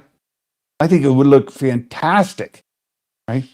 That's the other thing. All Wookiees look alike. Racist. I know. I'm sorry. I'm sorry. Here we go. Got a 6-armed droid. Connected. And in there. Here's that ship we saw earlier, and then a bigger ship. There's always a bigger fish, right? Coming right behind. Right there. There we go. Oh dear. 9 epic stories. Look at that Star Destroyer. Do you see the detail? Look at the style of that. Doesn't that look great? That Star Destroyer there. That Twi'lek. Here we got some AT-AT, more sequel style AT-ATs. Right? Try not to die. Try not to die. Oh, this is great. Simple, right? Let's go! October 29th. In the force and its energy. Look at that. Just beautiful. Beautiful animation. Binds all living things. I love the music in this trailer. I thought they did a really great job. Without the light. I'm excited about this season of Visions. Again, I'm not a big fan of every Visions arc. Some of them were really good. Others just frustrate me to no end. But these look great. These look great. This whole season looks great. And the end. There you go. Fantastic. Volume 3 available October 29th. I'm really, really excited for Visions. Very much looking forward to it. Remember, I feel like that's where the storyline takes place. Basically, decided the cockpit with underneath loading ramp familiar to the Ghost. Yes. Every time I see Visions, all I think about is how badly I want to get Tartakovsky back. Oh, that'd be great. Very good point, Ben. You get Tartakovsky to do another one, like back in like they did with the Clone Wars. That'd be great. Love to see post Return of the Jedi series Clone Wars style. If we're talking exclusively about Visions, episode 2, the one Sith art style. Very good. Oh, there's another one. Naughty list. Fail. Straight on the naughty list. Are you getting better every season? Yeah, I think so. Do you think they released this at 8 o'clock at night because they released 9 a.m. Southeast Asian time? Oh, good question. Will this have a different release time based on the Japanese studios? Right. So will it release in prime time in Asia to put it at a different time span for us? Good question. I don't know. Big Head Boba in season 1 with Tim's gravelly voice was awesome. At least I don't live on the naughty list. I know, like Matt Risman, right? You don't want to do that. All right, one more story that's super important. Then we've got a box to unopen. Or to unopen? To unopen would be to close it. No, to open. We've got a box to open. And then I've got, I plan to start working on the Haslab Cantina I've got here. So we'll at least get started on that. But this story came up. It's been big in the news all week, so we'll bring this up. John Boyega would have kept Han Solo, Luke Skywalker in Star Wars sequel trilogy. He was a producer. I want to give those characters way more. Yeah, reverse that. Yes, yeah, like Willy Wonka. Wait, reverse that. Yeah. This is what I was talking about before. I don't think John Boyega hates Disney Star Wars. I don't think he does. Disney Star Wars, he's got a lot to be thankful for. His career, like his income, what it's established for him. I absolutely think that we will see John Boyega again sooner than later in Star Wars content. I don't think we're going to have to wait 20 more years, anything like that. I think we will see Finn as a Jedi of some stature. I'm not sure if he'll be like beginner or already, a full Jedi Knight or a master Jedi when we see him next time. But I am 100% convinced he will absolutely be in another Star Wars, and I think sooner than later. Does Boyega do any producing? Yes, he does. Boyega has his own little projects that he works on, but let's see what he said. He's got a couple quotes here. Says as it refers to the sequels, Boyega delivered a blunt assessment of the franchise's creative choices. Said, if I was a producer on Star Wars from the beginning, you would have had a whole completely different thing. Boyega said, it would be mad. He means like great. It'd be fantastic. First of all, we're not getting rid of Han, Luke, and all these people. We're not doing that. First thing we're going to do is fulfill their story, fulfill their legacy. We're going to make a good moment of handing on the baton. I've seen this kind of sentiment from a lot of people that want to see that fulfillment of their stories. And there's some things that me too that I would have done differently. Let me just bring up an example, right? An example. It doesn't change the story dramatically, but I think it improves the legacy of the characters. Had you had Han and Leia still happily married in The Force Awakens rather than split, right? Rather than separated. They're happily married. And Han is out doing, husband things when he finds Rey and Finn on the Falcon. He's still with Leia, but he's out doing his job during the day, right? He's out looking for the Falcon. They found it. He's super happy, right? And you could still have the same story, except you don't set them up to be separated. And when he meets her again, he comes back and they have this whole thing about, you've changed your hair. Oh, you've got the same jacket, whatever, right? You don't have to do that. They could just be, happily married. That doesn't change the story whatsoever as far as like the sequel story arc, but it kind of handles their legacy better, right? I think that would have been better. I'm not mad that they're not, but just in post, like the hindsight, looking back, hindsight's always 20/20, right? Looking back, I think that would have handled those characters better and people wouldn't have been so upset. I think that's one thing you could have done differently, right? So, yeah, to get back, appreciating being open and honest. Agree with most of these takes. Yeah, I think a lot of people agree with most of his takes. KG says, I like Finn's arc in The Last Jedi. He did take a backseat in Rise of Skywalker, though. Yeah, I think there are things that you could have done. I'm not unhappy. I'm not mad. I think it could have been better. But I look at it the same way I do with the original trilogy and the prequels. They told the story they wanted. It's like I talked about Jon Favreau telling Paper Moon. That's the story he was telling. Would I have maybe done something differently? Yeah, if I was telling Paper Moon, if that's your assignment, right? Here's your assignment, class. Tell Paper Moon in Star Wars. That's your assignment. Do you, at the end, change the ending of Paper Moon because you prefer something different? Or do you fulfill the story as it is, right? If the assignment is tell Paper Moon and you want to get a passing grade, you have it play out the same way. The assignment. So I'm not unhappy that he told Paper Moon the way he did. I would have changed it a little bit. As I mentioned, I would have put the return right there at the end of season 2 instead of in Book of Boba Fett. But so be it. I feel the same way about this. There's things I would have done different, but that, this is their story.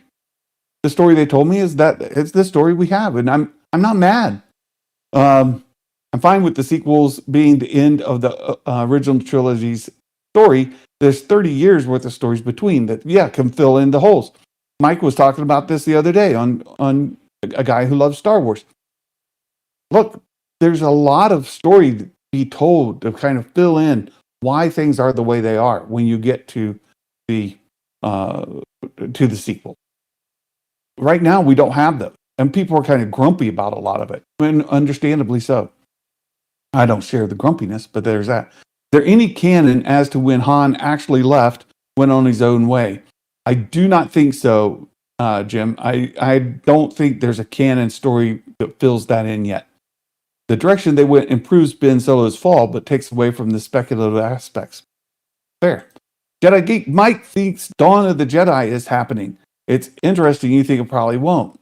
Yeah, at this point, James Mangold is off doing something else. I don't think he's in a hurry to tell the story.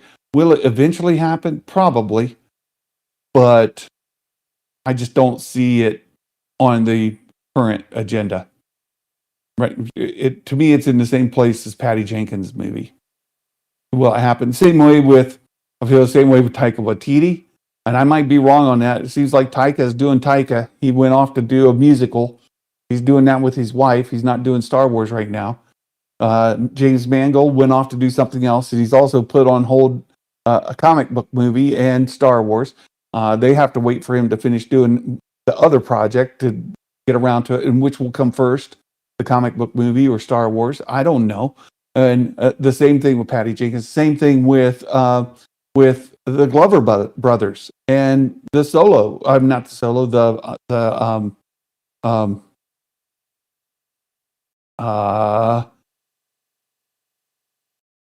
Lando. The Lando movies or the Lando show that they were doing. Will they happen? Maybe sometime. When? I don't know. No. Life is like Star Wars movies. Sometimes it's great. Some of it not so much. But you have no choice than to sit through all of it. Comic book guy. Well put, Will. Very well put. Other than Dave movie, I'm skeptical about everything after that. Well, you got to say, you said after, other than the Dave movie. I'd say after the Dave movie because we already know Starfighter's in production, right? They're filming it right now. The Starfighter's happening, and then I'm confident Dave's movie will happen. But after that, who knows? Gray says, in some of the novels, they touch place the things that Han Solo is doing. There's not a whole book dedicated, but he coaches in a race and some other random things. Yeah, I've seen some involvement of the original trilogy characters, like Leia, for example, in different places, but there's nothing that, even in the Leia novels, that describe when they split. Maybe sets it up with some of the stuff that happens after it's revealed that she's Vader's daughter. But there's nothing explicit. Right? Only upcoming live action projects, I believe, are Mando-Grogu, John Levy, and the Dave movie, as well as Ahsoka. Yeah, there you go. Not having Luke, Leia, and Han in the same scene in the sequels doesn't mean it never happened. Very well. Yeah. I meant to say after Dave. I thought you meant that, Ben. I wanted to see them together as a fan in the sequels. Yes, me too. Especially, you saw Han come onto the Falcon and say, "We're home, Chewie." And then you see the Falcon get to Luke, but Han's already dead. Yeah, kind of sad. There's other things that, as I mentioned, with the sequels. We'll get back to John's statements here in just a second. Get through your comments first. Do you think the trilogy is being planned in episode 10, 11, 12? I don't think they're explicitly planned as episodes 10, 11, and 12, but they continue after episode 9, and people will probably just think of them as 10, 11, and 12 as saga movies, but I don't think that they will necessarily be numbered as such. They may have a different numbering on them entirely, like episode 1 of this, or episode 2 of that. Yeah. Now that Carrie has passed, they can never write the original cast. Except in animation, right? But we can't see Harrison Ford, Carrie Fisher, and Mark Hamill together ever again. That's true. Part of me, if you've been around my channel, know I blame George Lucas largely for that as well. Rather than doing a prequel trilogy, I would have been much, much happier with him doing a sequel trilogy following the original trilogy. while you had those actors in their prime of life, rather than waiting for them to be in their late 70s, 80s, and then passing from age-related complications. He could have done the sequels first, right, while they're in their prime, and he could tell the prequels whenever he wants because they're different actors, right? Different stories. He'll tell your prequels, and they could be the exact stories they are. I'm fine with that, even though I don't care for the prequels. But you had Carrie and Mark and Harrison in their prime, and you didn't do it. Shame on you, right? Do you think Solo's Force Ghost or Kylo seeing things? I think it was in his head, and it was partly influenced by Leia projecting that into his head, right? And Leia passed in a very similar way that Luke passed, and she was already weakened. She was already in a weakened state, and she used the Force, all of her energy, put her entire self into it to project into Ben's mind, and get him to have that vision. I think she was very much involved in that. But the thing is, Simon Kinberg thing, people are just going to bring them to 10 through 12. Yes. Yeah, Leia forcing a memory. Yeah. I think there should have been half of the movie with Luke, Leia, Han, Chewie, and the two droids, and then pass. There's that thing. Let me get back here. Will Morgan says, personally, I'm let down that the Game of Thrones guys didn't get back to the beginning of Jedi. Yet, you know who I want to see? I want to see. I want to see Lord of the Rings producer. I want to see the Lord of the Rings guy do Star Wars. Sign me up. Have him do it. He's a great storyteller, right? So we get back here. So he says, we're not doing. First thing we're going to do is fulfill their story. Boyega then took aim and says, our new characters will not be overpowered in these movies. They won't just grab stuff and know what to do with it. You've got to struggle like every other character in this franchise. I do that. I disagree with him entirely that those characters didn't struggle. They absolutely did struggle. There's fantastic story arcs with the sequel era characters. All three of the majors, even with Rose to some degree, but talked about the main three, Rey, Finn, and Poe. And I could get into those, but I'm just not going to get deep into it right now. We're already going 90 minutes into this stream, so I'll just leave it there. Those characters definitely have a strong story arc. I just disagree with John on that. Okay, fair enough. It says, I'd look to the old Republic stories and see what we can add to the continuation of that. Well, that's not the sequel era. And if you go old Republic stories, you're not fulfilling the stories of the original trilogy either. So these are incompatible stories. You can't do both. You can't do the continuation, the fulfillment of the original trilogy staff and old Republic stories at the same time. You can't introduce a sequel era characters and do old Republic. Not compatible stories. You're talking about something different now, right? You could definitely do old Republic stories and Force Unleashed stories. They're there to be told if you wanted to, but they're different. He said, I would try to expand Star Wars universe as much as possible while respecting the lore. Well, expanding the Star Wars universe and retelling stories in the old Republic, right? Look to old Republic stories and see what we can add to the continuation of that. Not really expanding the universe that far, right? If we're expanding the lore, we have to do it within respective boundaries that stay true. I think they did stay true. I just disagree with you on what your opinion, right? I have a different opinion. That's fine. He's critical of The Last Jedi, where Luke appeared as a force projection. He said, but Luke Skywalker wouldn't be disappearing on a rock, standing there, and he's like a projector. I would want to give those characters way, way more. I'll agree with him only to the degree that I think they could have had Luke do that and then survive. The end of Last Jedi, Luke does the force projection and he's exhausted. He falls down on the rock just completely, exhausted. And when we get to Rise of Skywalker, rather than having Leia training Rey, you can have Luke training Rey. That's could still be what the story was. You don't change Last Jedi hardly at all, except for him disappearing, becoming one with the Force. You have him go on, and he's training Rey, and she moves on.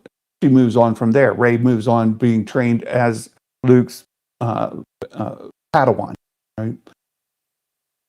Very easy to do without changing the story much. And when you get to the end, when she's confronting Palpatine, you could very well have Luke show up there to be part of defeating Palpatine as his father did. Right? But that's not the story they told. And I'm not mad. Right? I'm just not mad. So what else? Jump to the comment. Okay, that's basically it. That's basically what I had to say. Look, we all have our opinions about what we would do different. John's opinions are perfectly fine. I'm not mad at him. I don't think he's necessarily mad at Lucasfilm.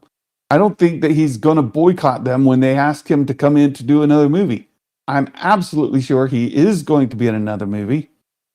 In fact, I've heard as much.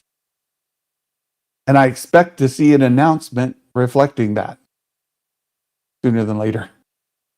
But I can't speak too much more because I don't have updates. These are old stories, old things that I'm aware of that I don't know that are true any longer. So the Stanleys, KOTOR was set 4,000 years before the original trilogy.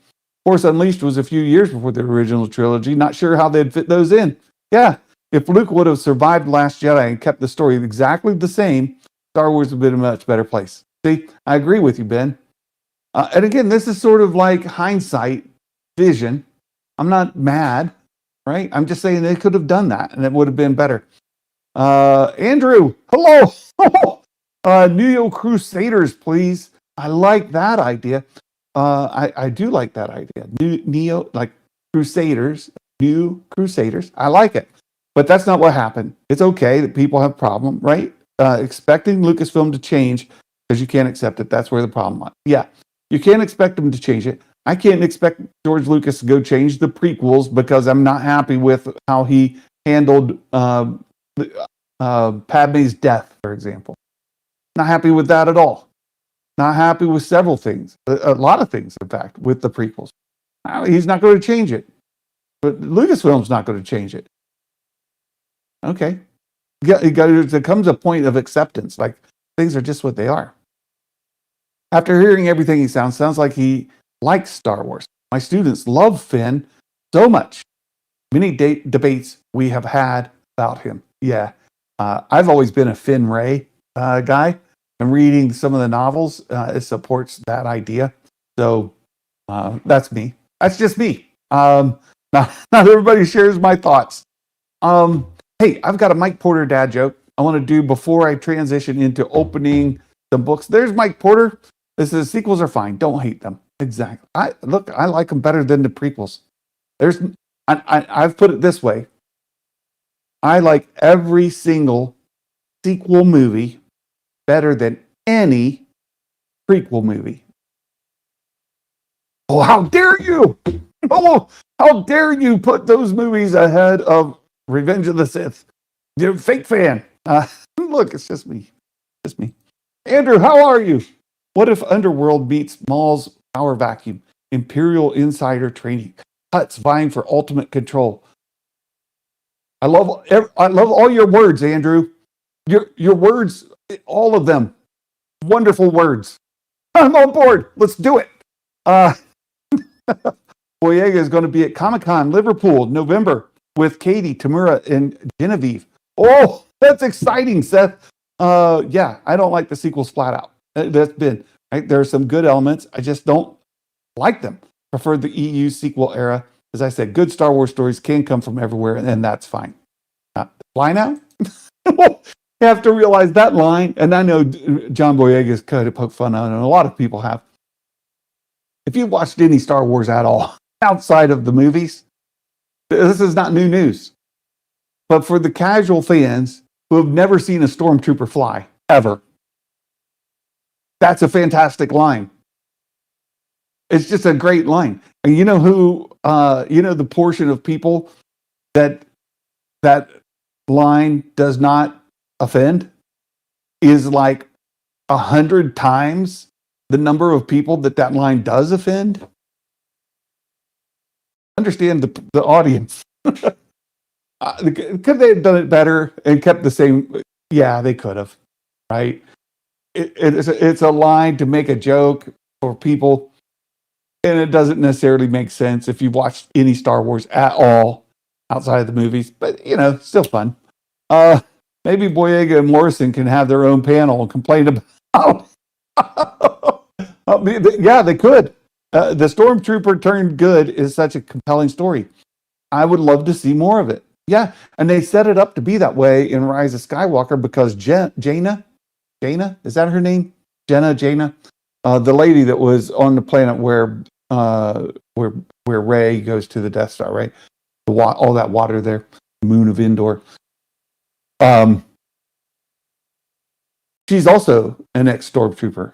You have a whole bunch of ex-stormtroopers turn good, and delving more into their stories is something that needs to happen. After the movie Battlefront's release, the character was in the air longer than before.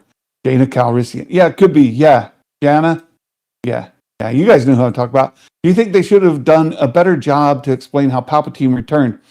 Would have been better. Yeah. That's something else that I think they could have done better in the sequels as a whole. They foreshadowed Palpatine going all the way back to the novels. There's a trilogy of novels. I've read them like 4 times. To go into the battle of what's the name of those novels? If Gray is still here, she knows what I'm talking about. The Aftermath novels. Woo! Came out of my brain just in time. The Aftermath novels. There's some foreshadowing of Palpatine in those. So the author of those books was told, look, Palpatine's going to be involved in this story. And then when you get into the even Force Awakens and Last Jedi, there are tiny, itsy bitsy, like you got to really look with a magnifying glass and really pay close attention. But there's also foreshadowing of Palpatine in those.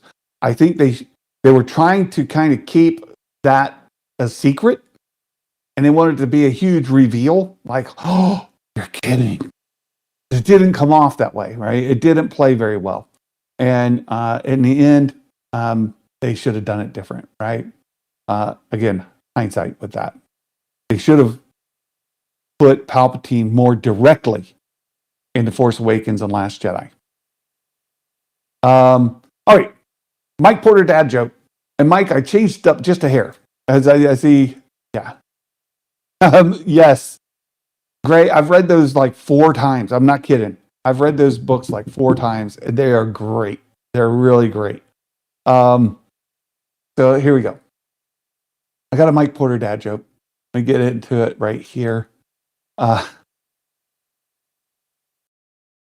Did you know? Of course you do. Darth Vader has said, "You don't know the power." Right? Famous Darth Vader quote. "You don't know the power of the dark side." Well, but I need the power on. So it won't be so dark. Can't see in the dark. Oh, there you go. I changed it just a hair, Mike. But there's your Mike Porter dad joke of the day. Make sure you're following Mike Porter on the X, the Twitter, the thing, right? He puts daily dad jokes out there. And I love him.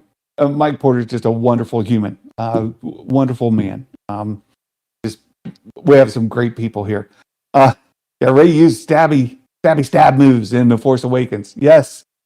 But yeah, the threat of the Emperor should have been started during The Force Awakens. And by the end of The Last Jedi, he come back so bad guys win. Yeah, they should have been more direct about it without trying to hide it. The Aftermath novels written before the sequels were made. Yes, they predate Force Awakens just by a little bit. Yeah. You do deserve it, Mike. You're a wonderful person, a great friend, just a great fan, just a really, really good guy. Do you think Palpatine come back since Rey killed him like he wanted her to? Oh, that's a good theory, Jedi Geek. I've seen it. No. And there's a reason I think no. So he said, strike me down and then I'll enter into you and I'll continue on and we will rule the universe. Blah, blah, blah. Right? The problem is she died. She dead. So she killed him, and then right after that, she died. So had he gone into her when she died, he's out of luck. Right? He's out of luck. She's dead. And she was dead. Not just you go. I'm mostly dead. Not dead. I'm not dead. I'm feeling much better. Not that kind of dead. Right? She was dead. So there you go. I think I mentioned Palpatine return 4 would have worked really well. Yeah, I think they could have done that a lot better. Make sure you're following Mike Porter. Mike, thanks for being here. I'm going to get into box openings and some toy stuff now. So those of you who want to get on out of here, thank you so much. I hope you have a wonderful weekend. I'm not going anywhere. Come and hang out. I'll keep reading your chat, and we'll open this toy here. And I've got a new special little feature. A new feature that I'm going to reveal in this segment. So if you hang out, I'll show you a brand new feature we have here for the channel. All right. Here we go. Random idea. I'd love them doing a switch. Rey go bad, Ben redeemed. Just as a random idea, but I know Disney. Yeah, Ben, I've seen a lot of people saying that. I hate it. That's just me. I hate it. I have always wanted, and some of you know my backstory. When I was in 3rd grade, 8 years old, our house had burned down in West Virginia, and we moved around a little bit. We were homeless and living in the back of a pickup truck, and ended up in Oklahoma. And we were going to a little 2-room schoolhouse. We had first through kindergarten through 2nd grade and 3rd grade through 6th grade in 2 rooms. And I was in the 3rd grade room. And after school one day, some boys in the class said, "Hey, Brian, we've got a special club, secret. We'd like you to be part of our club, our special club." I was like, "Oh, that's cool. We're going to go there right after school. Ride your bike." We rode our bikes to school. It wasn't school buses and stuff that I remember. We lived somewhat close to the school, and it was a small little house near Winona, Oklahoma. If you look it up on a map, there's a Native American reservation near there and all that. And they took me out in the woods, and then 4 of them held me and beat me bloody. They took turns, punching me in the face, in the back, kidneys, stomach, everywhere. Right? And they left me laying on the ground, bleeding, injured. It was traumatic. When I was like 8 years old. When I turned 10, Star Wars came out. And boy, what a great place to escape into that universe as a boy who suffered that kind of trauma, right? And I've been in love with Star Wars ever since. But my kind of hero is somebody who has a very, very strong moral compass, who does right because they are good, who does right because that's the right thing to do, whether it benefits them or not. They're self-sacrificing heroes. This is my favorite. And Rey fulfills that more in Star Wars than any other hero in Star Wars. Luke is great. Right? Luke is self-sacrificing to a degree. He's also not quite the hero. That moral compass isn't quite as strong for him. It's stronger in Rey, and it's something that's really special to me, right? Really special to me. So Rey connects to me in a very emotional and personal way, and I would hate to see that happen to her. For me, I know a lot of people think otherwise, right? What part of West Virginia? Summersville. If you look it up on a map, Summersville is kind of central. Sorry. Yeah, it's something that it took me a long time. I was in my 30s and just broke down crying and coming to terms with what happened to me. And it's something that's affected me for my entire life, right? I hadn't heard that story before, Mike. Yeah. They don't get gifts, right? They're on the naughty list. No. I had a bully say she wanted to hang out with me. Should have known something was up. And when I met him, they'd be, yeah, cut your hair off. Oh my goodness, Gray. I love Gray. So we have a lot in common, Gray and I, but we're very, very, very different people. All right, so I'm going to go to this screen. I'm going to pull this camera down. Ooh, hold on. I got to stand up. Pull this camera down. Shift it. That. I'm going to get this camera adjusted for you guys so we can do this. And then I'm going to show you the new feature. I raised it up before the show so that I could show you the Razor Crest. And now I've got this all jacked up. Hold on. Oh. There we go. So I could show you the Razor Crest, and then this. Hold on. I hit the wrong thing. Just a second. I'll get it fixed. Just a second. For this box and opening here. And what I love about Gray being part of this is I think she knows how different we are, politically, ideology-wise, but we share the same sort of heart for people, right? And it's special to me. Gray is special to me in a really, really significant way. If I can get this camera selected. Here we go. Now I got it. All right, I want to zoom in here. Get this a bit closer. There we go. I think that'll do. I think that'll do for sharing this, right? Fits. Yeah. Thanks, Karen. It's good to love our enemies, but yes, very hard to do. Yeah. I bonded with Star Trek, and after I got beat up daily and spit on daily, I looked at Star Trek for solace. I liked Star Trek too. I was really into the Next Generation. All right, so I got this box from Hasbro. Right here, we're gonna open it.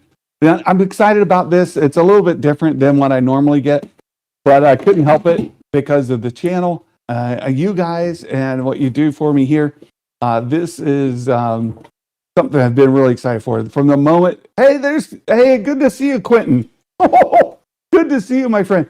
I got really excited about this when they announced it. They've been doing these builder packs where you can get figures, and they don't come with the cards. They're not carded figures, and they're just packaged together. And I got two of these, and you can see what it is now, right? You guys. Let me see if I can get this. Still, it's a little off. Still, I messed with it too much. Push it. See if I can get this camera. Okay, there we go. Right, look there. Look at that. You can see I've got snowtroopers. I got a builder pack of snowtroopers, and these are great. I love that Hasbro's doing these.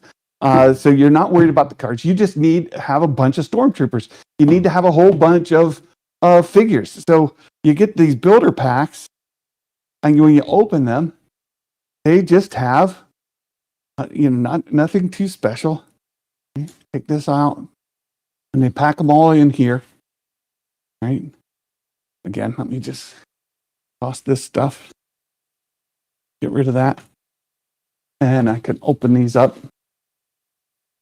Right? They're just individually packaged. There's no cards. This isn't meant to be like put on a wall or anything. These are meant to get and open, right? So we've got our guys here. He's got a couple weapons. I'll show you. Let's do this way, right? So we've got this fantastic rifle. I'll show you guys this rifle. Right? We got this fantastic rifle here. Long rifle for our snow trooper. And then we also have more of just like a blaster. This way. This way. We got our standard blaster. Isn't that great? So we got these, and then we got the pack for his back. Right? This pack for his back. We'll do that in a second. And then our wonderful snow trooper. Right? You can't have Star Wars Santa and not have snow troopers, right? You got to have snow troopers. We've got a bunch of them here. And this pack just goes right onto his back here. There's a spot. And this is where I get to show you the new feature. We have a new feature on the channel. And I'm going to show it to you right now. I'm going to switch over. Look what I got. Look there. And now you can see our snow trooper. You can, right? You can use my phone. And you see that like D-shaped spot on his back. And then back has that D-shaped slot. Figure out which way is up. Where's the camera? There you go. There's the D-shaped slot, right?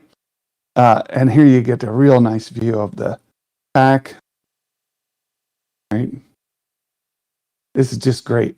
And there's the weapons. Again, I think this is good. So we've got our snow trooper. This is great because it's got the cloth kind of skirt that he's got on there. And we've got a 4-pack. So if I'm going to open all 4 of these here. I'm going to switch back to the other camera for just a minute, and then we'll come back. Right. So set the Galaxy side there. Same thing, right? Stormtrooper number 2, got the same stuff. Stormtrooper number 3. There we go. Dump him out of there. Same stuff.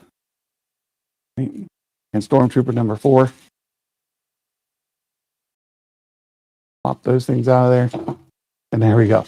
So, end of the day, we've got 4 stormtroopers, 4 of these packs. Right?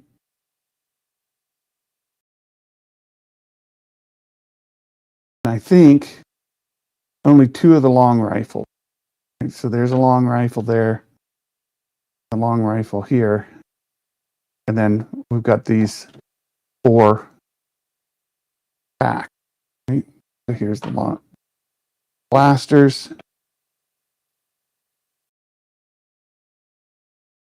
Missing one. Oh, there it is. There. All right. So there we go. This is what comes in the builder pack. Let's switch this back on so you guys can see. We've got our rifles. Let's see which way is up. This way. There's the gear that comes with them.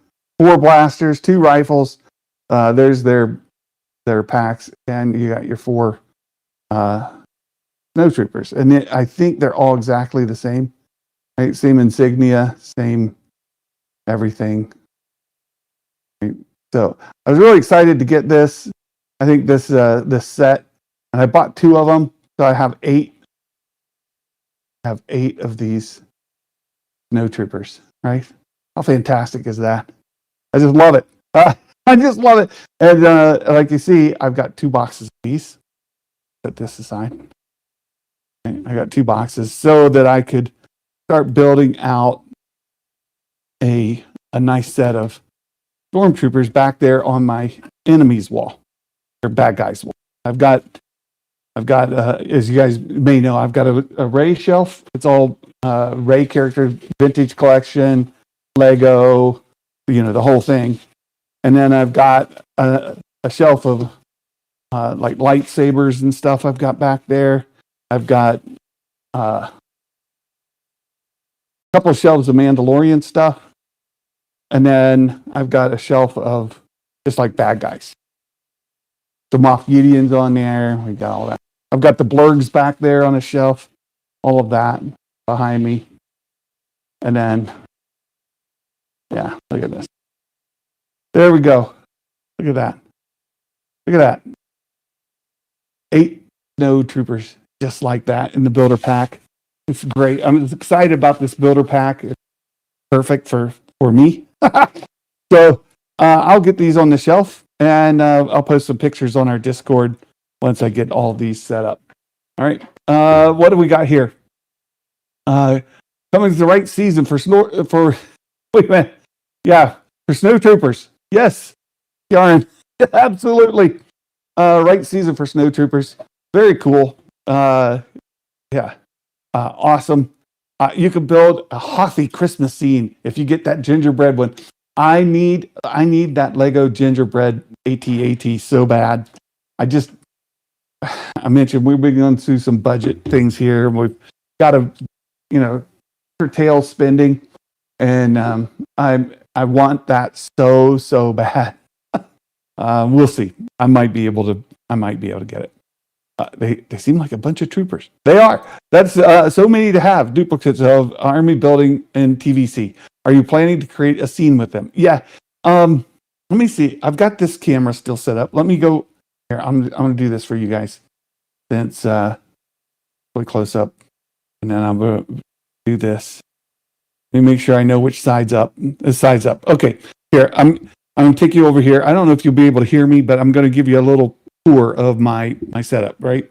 So I've got this set up over here. This is where I'm going to put the cantina, right? And then this is where I keep this guy. But let's go back here. Let's go on a tour, right? We've got some of the old vintage collection stuff here. Got the old toys, right? And then here we've got there. And then we've got Gideon scene. We've got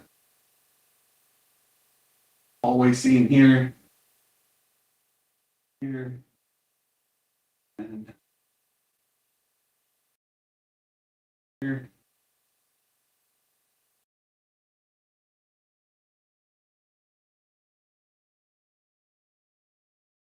And stuff here. Here's the thing. Here, popcorn buckets, and then over here we've got some odds and ends, lightsaber. Got here. Saber. Here's here. Bobbleheads. Autograph package.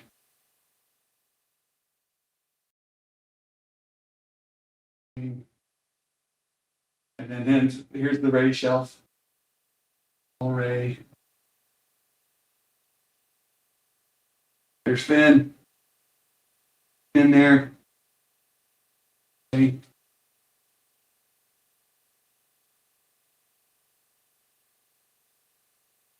And up here we've got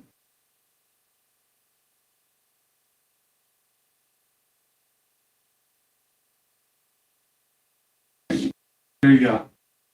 That's the whole setup, right?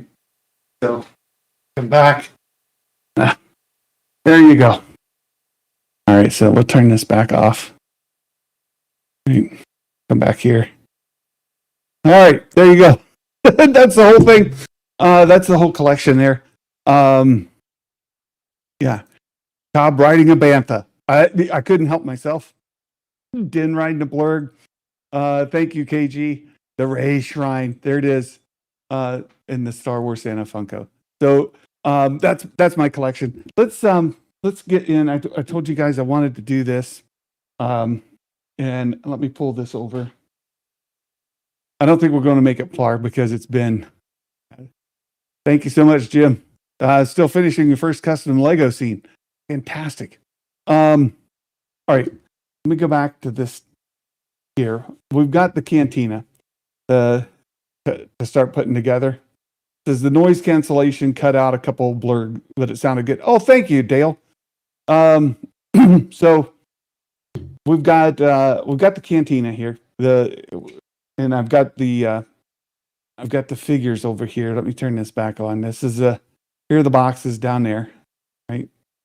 So we're gonna start unpacking these boxes and setting them out so that we can put together a Cantina. And you'll see there's some great videos of people doing this, and so I'm just doing this to hang out with you guys a little bit. If you want to see really good videos of it, Hasbro themselves did a really good one. Battle of Hoth. The Wednesday crew have seen it. Yes, I need to do that. All right.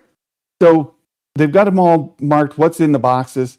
And the first step here says 3B, right? We need this piece here, 3B.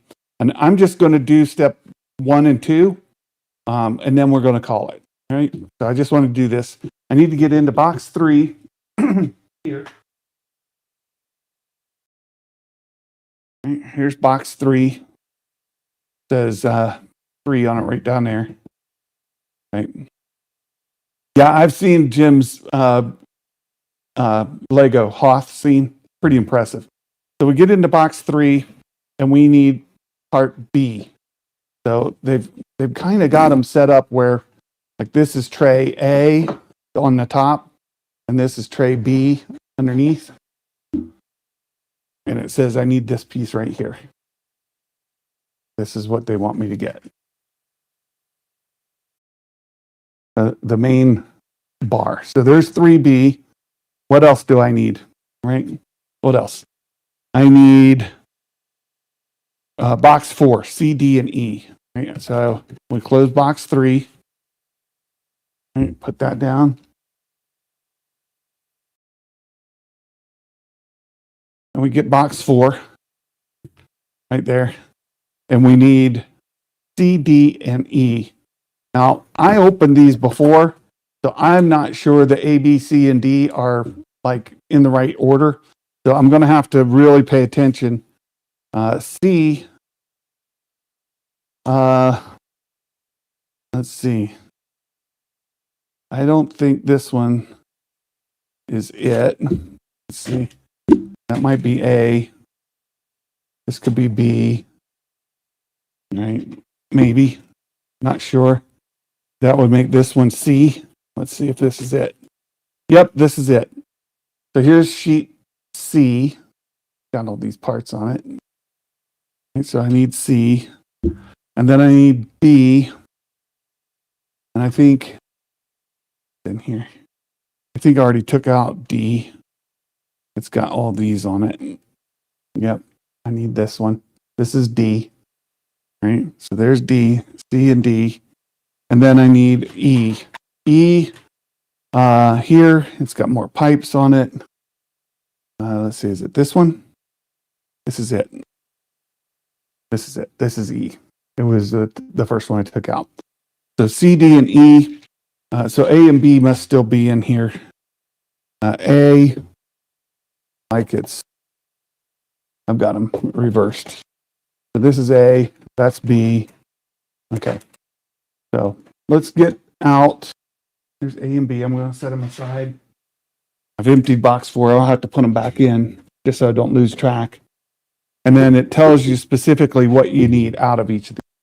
Learning ABCs with Santa. You buy Black Series.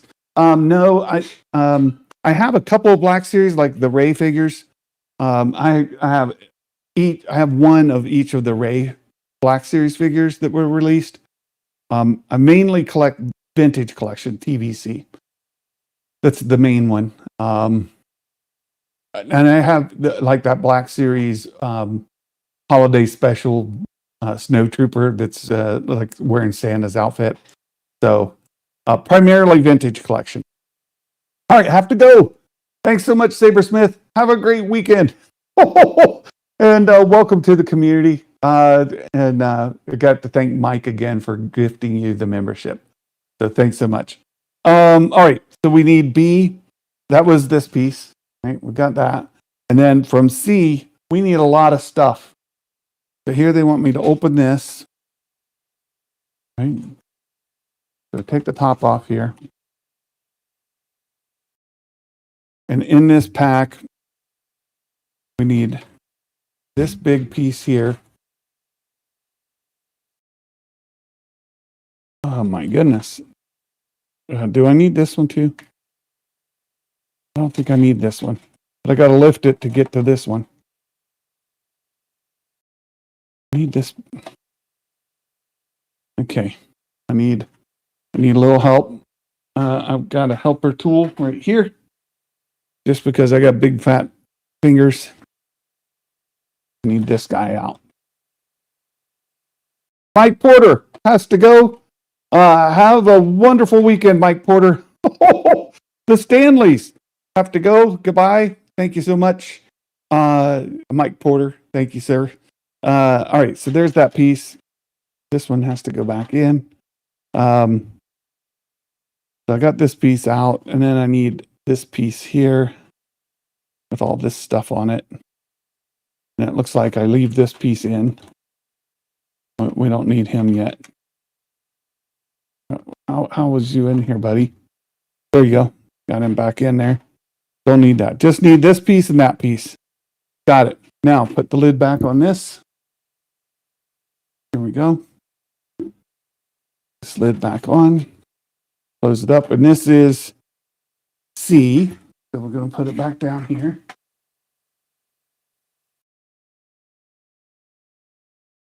All right. There's this piece and that piece from C. From D,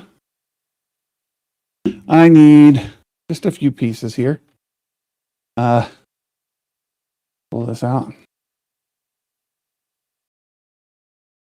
All right. Out of here, we're going to need this guy here. And we need like this guy over here. Right, I'm just looking. I think that's it. Just these two. All right, got them. Put this back. Right, put that back. And that's D. And then